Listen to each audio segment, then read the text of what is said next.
Email you send, know that the EFCC has a way of tracing it back to you. Stay away from all forms of economic and financial crimes for the betterment of our country, Nigeria. Hello and welcome to The Eagle. My name is Aisha Gambari. Also on the program is Aisha Muhammad. Hello dear.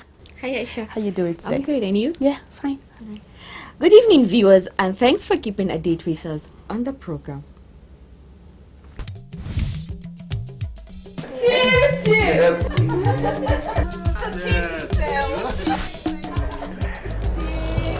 What is it? Please, keep to yourself. Chief Urabo, I got a telephone call.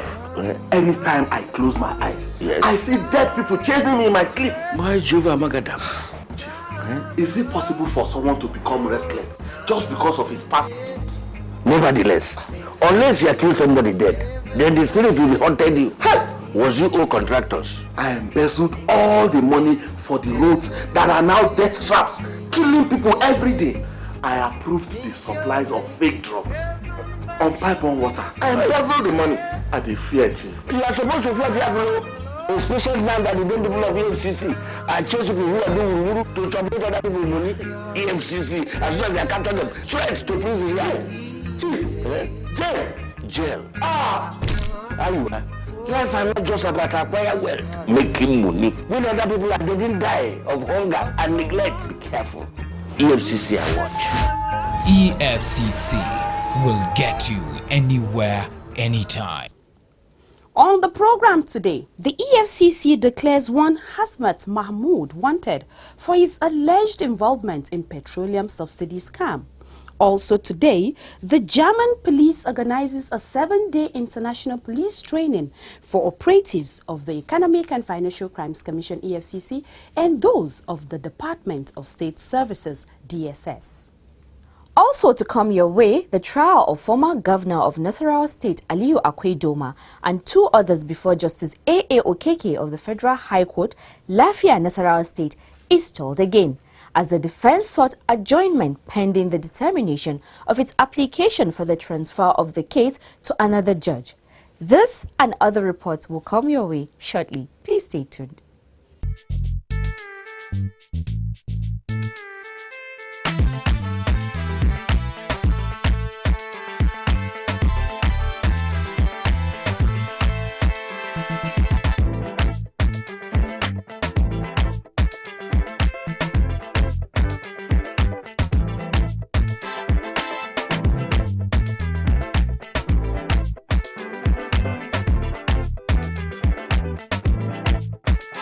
EFCC will get you anywhere, anytime.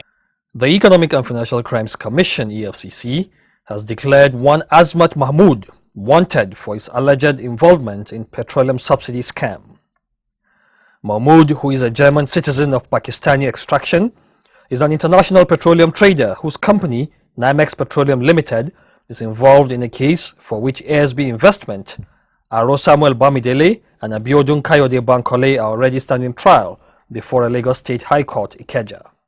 Briefing journalists at the Commission's office, Wilson Owujaren, head media and publicity, stated that Nymex Petroleum Limited is the company that allegedly sold and shipped 38,010,413 litres of premium motor spirit to the defendants, ASB Investment, Aro Samuel Bamidele and Abiodun Kayode Bankole, for which they allegedly received 1,341,471,735 naira 67 kobo as subsidy for products that were never supplied. We have made progress in terms of the prosecution of cases that are ongoing in court. I also recall that at the last briefing I told you that one of the suspects under prosecution, Sheon Olumbabu, who is the managing director of Fago Energy Limited, is on the run and we have declared him wanted. I'd like to restate this morning that he remains on the wanted list of the EFCC. He is wanted for stealing 979.6 million and 4.5 billion in bogus subsidy claim. In fact, he has 2 cases that are being tried in court, and we want him. In addition to Olumbabu, there's also another suspect that we want in terms of the oil subsidy probe. His name is Amzat Mahmoud. He is an international petroleum trader whose company, Nimes Petroleum Limited, is involved in the case for which ASB Investment, Aru Samuel Bamidele and Abiodun Kayode Bankole are already standing trial before an Ikeja High Court. Nimes Petroleum Limited is allegedly the trading company that purportedly sold and shipped 38,010,413 liters of premium motor spirit, for which the defendant received 1.3 billion as subsidy for products that were never supplied. Wujaran also told the journalists that 2 Indian nationals, Sailesh Kumar Singh and Chandra Shekhar Sharma, arraigned by the Commission for offences bordering on oil theft before Justice Lambo Akambi of a federal high court sitting in Yenagoa, Bayelsa State, was successfully prosecuted by the Commission and convicted by the court. He said the duo were among oil thieves arrested in Brass, Bayelsa State in 2012 by the Joint Task Force with 157,822 liters of stolen crude oil. And for us in the EFCC, with a mandate to check the incidence of oil theft by arresting and prosecuting the offender, I'd like to report that commendable strides have been recorded in checking this menace. Of course, we could not have recorded any success without the assistance of sister law enforcement agencies. I'd like to put on record the assistance that we have received from the Nigerian Navy and the Army. A few weeks ago, 2 Indians, Sailesh Kumar Singh and Chandra Shekhar Sharma, were jailed after successful prosecution by the EFCC for theft of oil. The 2 of them were arrested. They were among 12 suspects that were arrested in 2012 by the JTF in Brass, Bayelsa State. They were arrested with 157,822 liters of suspected stolen crude oil. But after successful prosecution, they were jailed and they had to serve 15 years imprisonment. I believe that this should serve as a deterrent to anyone that is still involved in that nefarious trade. For some of you who want to have statistics on the record of the Commission's achievement in fighting oil theft in the Niger Delta, it is my pleasure to report that the Commission from January 2013 to date investigated 21 cases of crude oil theft, 11 tanker vessels and 16 tanker trucks were recovered, while 81 suspects have been charged to court. On internet fraud, Wujaran said the Commission is as determined as ever to stamp out the social Malay as it continues to clamp down on fraudsters. He said one Daniel Okpara, who defrauded people through a Facebook account he opened in the name of the executive chairman of EFCC, Ibrahim Lamorde, was prosecuted and convicted to 3 years imprisonment. Okpara was said to have lured his victims by promising them jobs with the Commission. He seized the opportunity to inform members of the public that the EFCC was not recruiting staff and so should not be hoodwinked by fraudsters who go about deceiving people in the name of securing jobs for them in government parastatals. We are unrelenting in our determination to stamp out internet fraud also. Several cases were brought to trial in the last couple of weeks. In fact, the cases are so many, but I would just like to mention 1 or 2 for purpose of illustration. First was the arraignment and conviction in Kano of one Daniel Okpara. Daniel Okpara defrauded many people when he allegedly sponsored a Facebook account in the name of the executive chairman of EFCC, Mr. Ibrahim Lamode, promising unsuspecting members of the public jobs with the EFCC. As we speak now, he is in prison serving a 3-year jail term. Let me use this opportunity to sound a note of warning to members of the public that there is no recruitment going on in EFCC. Recruitment of employees by the Commission is a very serious business, and we do that with a great sense of responsibility. Usually, such exercises are not done in secret. They are preceded by elaborate advertisements in national dailies.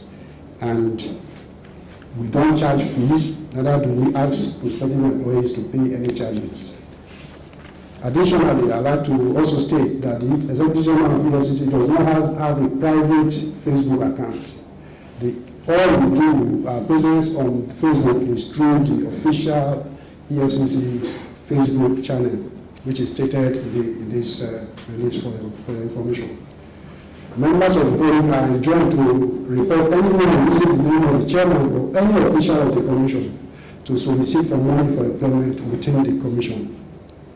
If you see anyone who come to you and say he has connection to give anybody a job in the EFCC, please report him to the commission.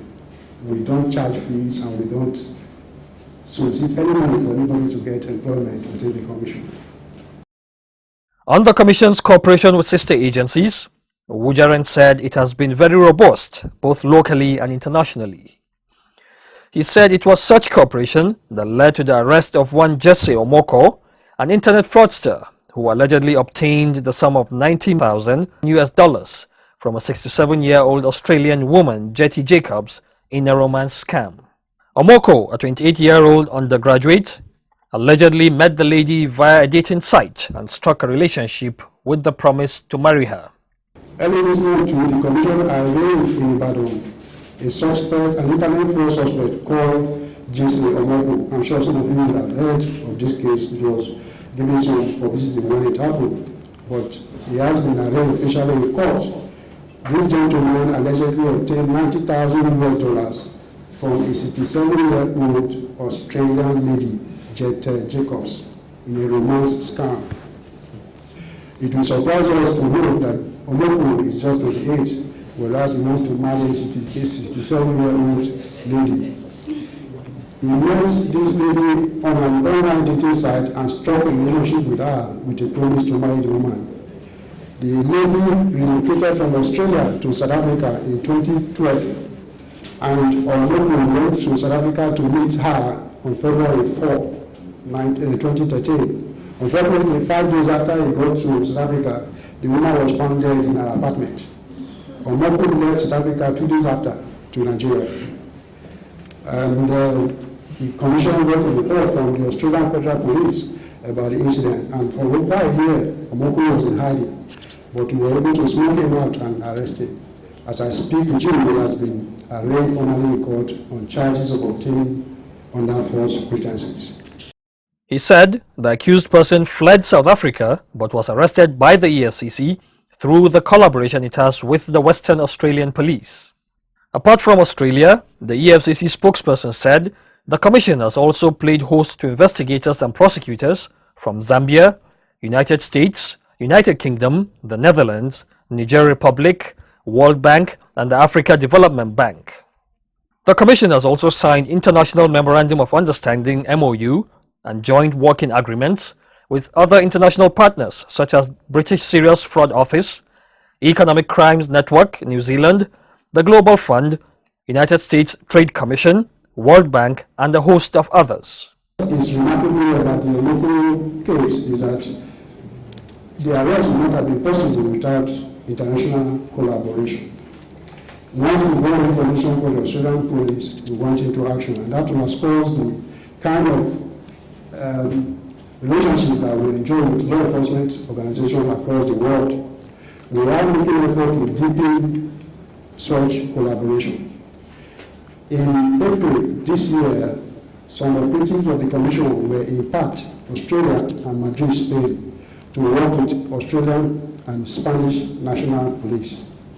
Such engagements enables us to assist the host agencies in pending transnational investigation while exposing our staff to international best practices. Welcome back. Still talking about collaborative efforts, the German police recently organized a 7-day international police training for operatives of the Commission and that of the Department of State Services, DSS.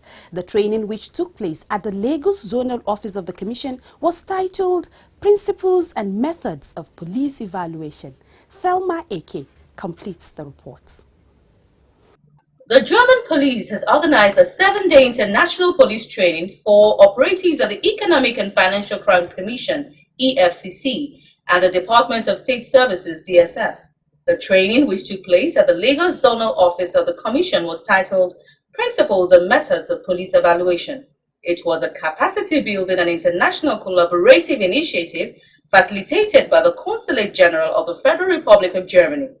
30 participants, comprising 20 from the EFCC and 10 from the DSS, benefited from the program.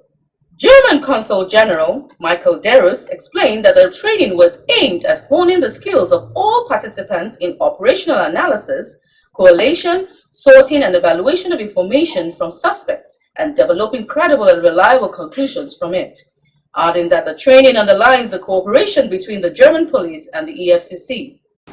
I really have to thank for the warm welcome, and we have discussed a bit on the outstanding importance this kind of training courses has. It's the second course of this type, and it underlines the already existing excellent relation between our German police force, represented here on the spot by our liaison officer, represented also by your trainer, Mr. Simon, who did the job with you, but especially based on your readiness and your preparedness for doing this kind of demanding, I've been told it's a very demanding training course, very intense and hard work to do this kind of training course, which really is a contribution to capacity building in EFCC and which reflects our dedication to upgrade your skills and to highlight what manpower can do in our bilateral relations. Head of Operations, Lagos Zonal Office of the EFCC, Ilyasu Korbai, said that the training reinforced the cordial relationship between the German police and the EFCC. It is very, very important. Training and retraining enhance capacity building. And when you have people who have improvement in terms of their professionalism, in terms of technical knowledge, and then with the trends that's happening now all over the world, that will go a very long way to improving our productivity. At the end of the training, participants were issued certificates and badges. Some of the participants bared their minds on the exercise. We have really gained a lot in this course. In fact, it was one of the courses I've attended. So far, I've come to this commission, and at the same time, I've seen different changes in my life. It has added value to my life and the work generally. We just finished the training on operational analysis, and operational analysis is all about gathering information on how to process it, evaluate it, and so on. And I work in a law enforcement administration, which the information itself will help me to know how to gather the information, evaluate it, process it. That's all I can say as an officer. In another development, the Economic and Financial Crimes Commission, EFCC, has closed its case against the Speaker of the Lagos State House of Assembly, Adeniyi Ikuforiji. Counsel to the EFCC in the 503 million naira scam suit preferred against the Speaker, Godwin Obla San, told the Federal High Court sitting in Lagos that he already presented 2 witnesses before the court and was satisfied with their testimony. Counsel to Ikuforiji, Wole Olanipe San, prayed the courts for a date in order to file a no-case submission and written address. Justice Ibrahim Buba, after listening to all the submissions, adjourned the matter. Ikufariji is facing trial alongside his personal assistant, Oyebode Atoyebi, in a 54-count charge bordering on money laundering. Thelma AK, reporting for the Eagle. Thank you for staying tuned. The trial of Aliyu Akwe-Doma, a former governor of Nasarawa State, and two others before Justice A.A. Okeke of the Federal High Court, Lafia, Nasarawa State, was stalled as the defense sought another adjournment pending the determination of its application for the transfer of the case to another judge. Zainab Sana Ahmed has the rest of the story. The trial of former governor of Nasarawa State Aliyu Akwe-Doma and two others before Justice A.A. Okeke of the Federal High Court Lafia, Nasarawa State, was stalled at the last adjourned date as the defense sought another adjournment pending the determination of its application for the transfer of the case to another judge. The ex-governor is being prosecuted by the Economic and Financial Crimes Commission (EFCC) alongside one Timothy Anthony Anjide and Dauda Igwe on a 10-count charge bordering on money laundering. At the resumed hearing of the case on June 2, 2014, the defense counsel Charles Edosanwa SAN, who was represented by Olalekan Ojo, told the court that he had a pending application before the chief judge requesting for the transfer of the case to another judge to ensure that justice is done to the parties in the case. The defense, in seeking adjournment of the case, relied on Section A of the Practice Direction of the Federal High Court, which allows any counsel who may wish to make a petition against a judge to inform the chief judge in writing about the allegations against the judge concerned. He urged the court to give effect to the rules of the practice direction by standing down the case pending the determination of the petition. Responding, counsel to EFCC, Oluwakemi Finero, SAN, said the application is a calculated attempt to delay and frustrate the case now that the prosecution is at the verge of closing its case. He stated that the judge has been fair and impartial in the conduct of the case, and it is rather the defense that has all along tested beyond limits the patience of the learned trial judge by their insistence and unnecessary applications, as well as other tactics trumped up to deliberately delay and frustrate the trial. Finero, who was visibly unhappy with the application, urged the court to dismiss it, saying it is frivolous and preemptive. After listening to the argument of counsel, Justice Okeke adjourned the case to a further date for mention. I am Zainab Sani Ahmed reporting for the Eagle. Nigeria is the sixth largest producer of oil in the world. In over 50 years of oil exploration, the country has earned well over $600 billion as oil revenue. If properly managed, it should provide us with a health system that will save lives and not a decaying health system. A society where energy goes round for meaningful development and not an epileptic power supply system. A productive educational system and not a decaying educational system. A society where jobs are created for self-sustainability and not a society where our youth roam the streets unemployed. A highway of safety and security and not roads that lead us to early graves. We should have credible leaders who deliver dividends of democracy to the people and not corrupt leaders who divert our collective revenue for private use. Say no to corrupt leaders. This message is from the Economic and Financial Crimes Commission, EFCC. Glad to have you back. Aisha, the delayed tactics employed by some defendants in criminal trial is puzzling. With all the rigmarole, one would wonder when the trial will come to an end. Yes, Aisha. And I think that is the essence of the new practice direction for criminal trials. But are the rules being followed? That's the question. Are they being followed? Well, next is the feedback segment. Please stay tuned. Our first message of the day came via our hotline from Abdul Ghani Jom in Abuja. He says, and I quote, "What is the update on former governors' cases? Are they going to face justice or are they above the law?" Thanks, Abdul Ghaniyu. The cases are still ongoing in various courts across the country.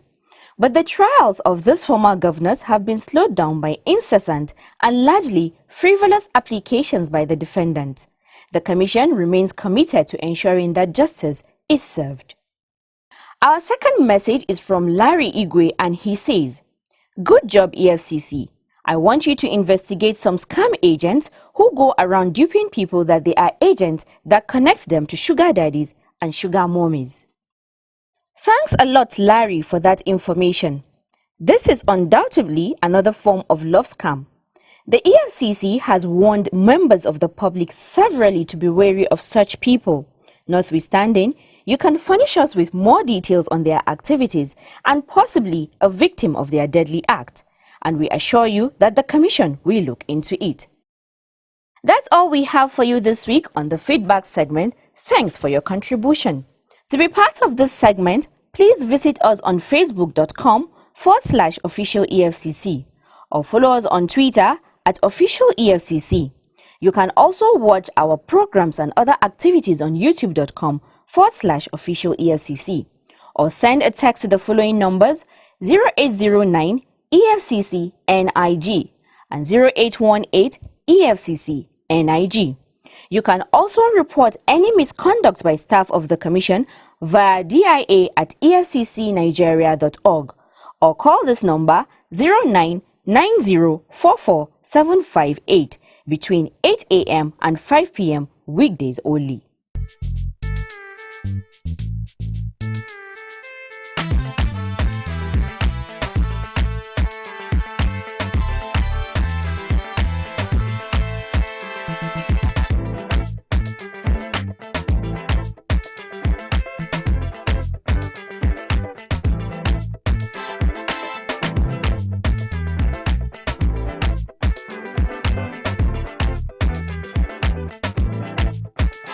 EFCC will get you anywhere, anytime. Thank you for staying tuned. Please continue to send your opinions, comments, and suggestions to us. We thank you for your support. This is where we draw the curtains on this week's edition of the program. Please join us next week for another exciting episode. My name is Aisha Agambari. Be part of the change that you desire in this country. God bless Nigeria. From Aisha. Yes, Aisha. The Public Interface Unit of the Public Affairs Department of the Economic and Financial Crimes Commission, EFCC, is driving a national discourse online every week. We are focusing on issues of good governance as it affects the anti-corruption crusade in Nigeria. Please join us on Google Plus by searching for Official EFCC or Official EFCC NG@gmail.com. When signed in your Google Plus account, like us or follow us.